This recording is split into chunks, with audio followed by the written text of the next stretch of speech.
Hello, everyone. I am Marilyn Penalosa, Chair of the Community Preservation Committee. This video represents our annual report to town meeting of the status of the Community Preservation Fund and the projects we are recommending to town meeting for approval. Over the next few minutes, I will briefly describe all of the projects. Additional information on specific projects can be found in our annual report, online at our website, and with the town clerk's town meeting materials. The original project applications are on the CPC website as well. I hope you will jot down questions as I go through the projects and email them to us at our town address. We will forward your questions to the project sponsors and post their answers on the CPC website for you to review. Both the website and email address are on the last page of this presentation. Many of these projects will be on the consent agenda, meaning they will be voted on with an up or down vote unless the requisite number of town meeting members request that a project be pulled out for individual consideration. For that reason, I urge you to have your questions answered before we meet. Note that all projects have been reviewed and approved as complying with the Community Preservation Act by our town council.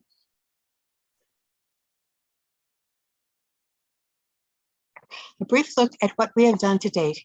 A total of $81.2 million of community housing, historic resource, open space, and recreational resource projects. And here is the project breakdown by area presented graphically. The large historic resources figure is mainly due to our acquisition and renovation of the community center and the restoration of the Carey Memorial Building, as well as the restoration of our 3 historic houses, projects which provide important services to residents and bring welcome tourist dollars to the town. An important component of our funding for CPA projects is the match provided by the state. Over the years, this share has risen and fallen. Recent changes in deed fees, the principal source of the match, have resulted in consistently higher shares. Our match for fiscal year 22, which includes a bonus payment from the state budget surplus, was $2.5 million, or a 45.5% match. This slide shows you our financial situation going into town meeting. The beginning balance of the Community Preservation Fund is $8.4 million, the larger than usual balance being the result of 2 years of COVID-related reductions in funding requests. The estimated surcharge is based on residential taxes, which last year averaged approximately $457 per single family dwelling, and the contributions of our commercial base of $1.2 million, representing approximately 21% of the total. The state match is based on a conservative 38%.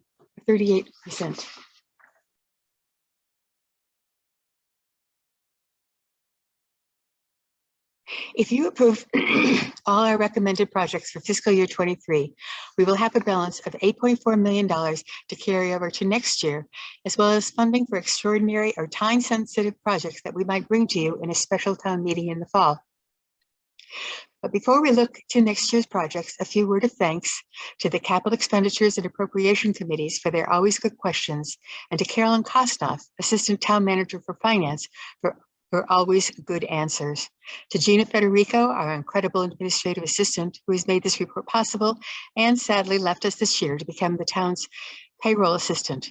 And finally, my personal thanks to each member of the CPC for their continued dedication and commitment to finding the very best projects to bring before you. Now, this year's projects. Article 10A, $20,000 for archives and records management, records conservation and preservation, is part of a multi-year program to conserve the town's most important historical records and, incidentally, digitize them for greater public access. This year, we will be preserving the original 1927 blueprints for Carey Memorial Building, tax warrants and acts of Massachusetts from 1778 to 1823, and the police department records from 1874 to 1909. All documents have been determined to be historic resources by the Lexington Historical Commission.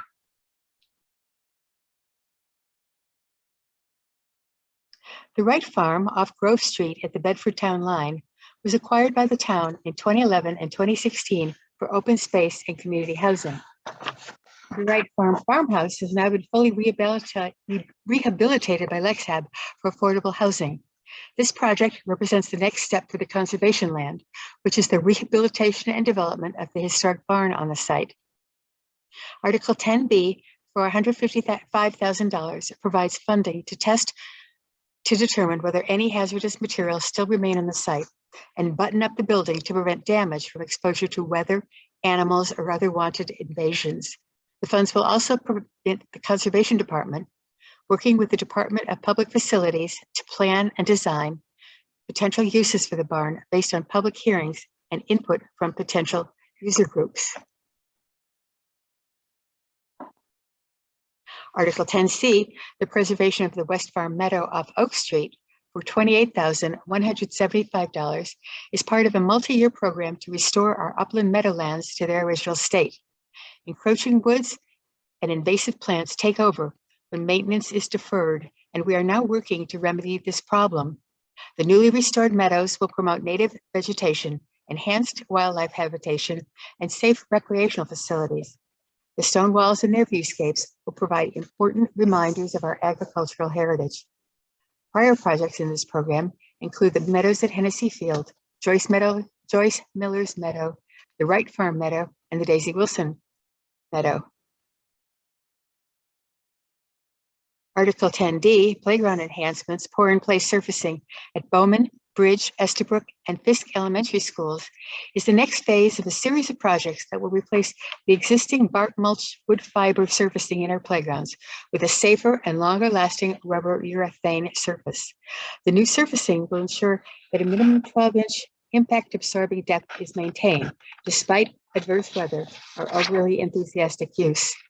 The product has a use expectancy of 15 years and requires little to no maintenance.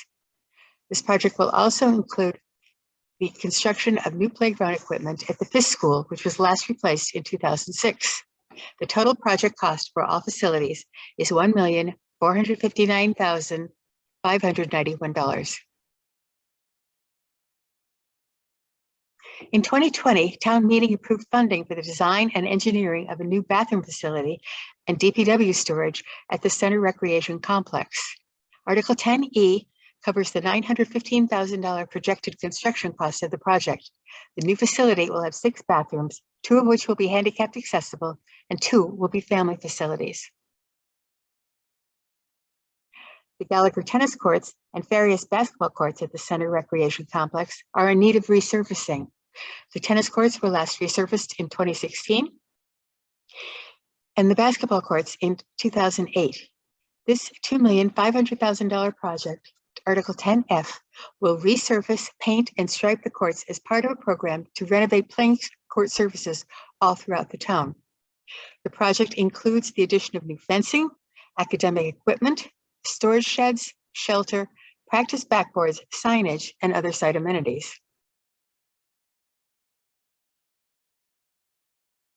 Improvements of the park and playground facilities at Kineens Park for $200,000, Article 10G, is the next playground to be renovated and rehabilitated under the Recreation Department's long-term program to ensure compliance with national safety and accessibility standards.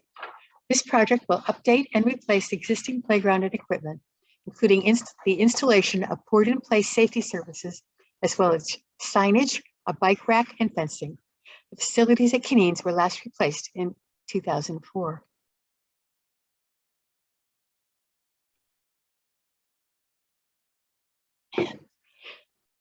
Article 10H, improvements at the athletic fields at this school, addresses the safety, playability, and accessibility of this well-used field through excavation, laser regrading, natural grass, and the installation of new backstops, fencing, and signage.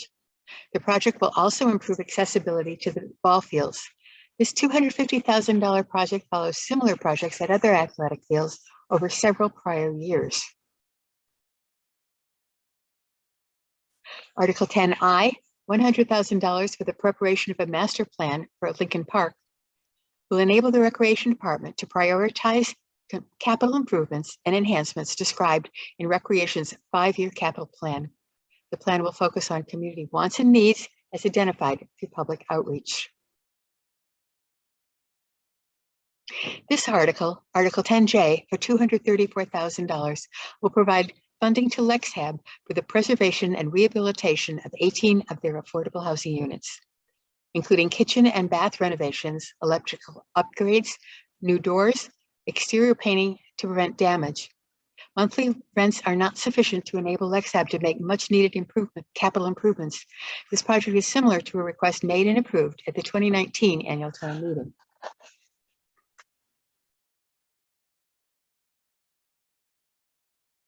On the advice, the Lexington Housing Authority, after many years of study, planning, community outreach, and discussion, LexHAB had requested funding to construct 6 units of affordable housing at the Leary Farm site on Vine Street. However, when final cost estimates were recently received, LexHAB withdrew its request, believing that the high cost of construction due to COVID factors and the 30% step up because of public bidding requirements made the project unexpectedly expensive. At LexHAB's request, therefore, CPC is recommending that this project be indefinitely postponed. The Lexington Housing Authority has requested $160,790 under Article 10L to upgrade the safety systems at Vynebrooke Village, a 48-unit facility constructed for elderly and disabled residents. The project is part of a $4.4 million project funded through the Modernizing Public Housing and Supporting Elders, or MOD phase, grant program of the State Department of Housing and Community Development. Vynebrooke Village has had only minor improvements since its original construction in 1973, and this funding will enable much needed capital improvements. As a condition to the grant, the Housing Authority will be required to establish partnerships with community organizations who would provide supportive services to its residents, health and wellness education, recreational services, personal financial assistance, nutritional education, and medical support.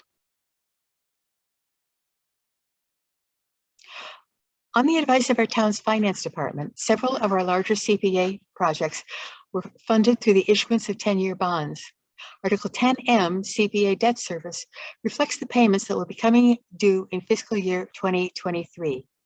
The debt service also includes principal interest on a new bond anticipation note to be issued this spring to fund certain punch list items at the community center, signage, and the Carey Memorial Building sidewalks. All debt will be fully repaid in 2024, except for the remaining Carey Memorial Building debt, which will be repaid in fiscal year 2025. This project, Article 10N, is our yearly appropriation of $150,000 to meet the administrative expenses of the Community Preservation Committee, legal fees, appraisals, member dues to the statewide Community Preservation Coalition, and importantly, the salary and benefits of our shared administrative assistant. As always, any funds not actually spent during the fiscal year are returned to the undesignated fund balance of the town's Community Preservation Fund. The Community Preservation Act has been and will continue to be an important source of funding for our town. We are grateful for your support. Thank you for listening to this presentation, and please do contact us if we can provide additional information and answers to your questions.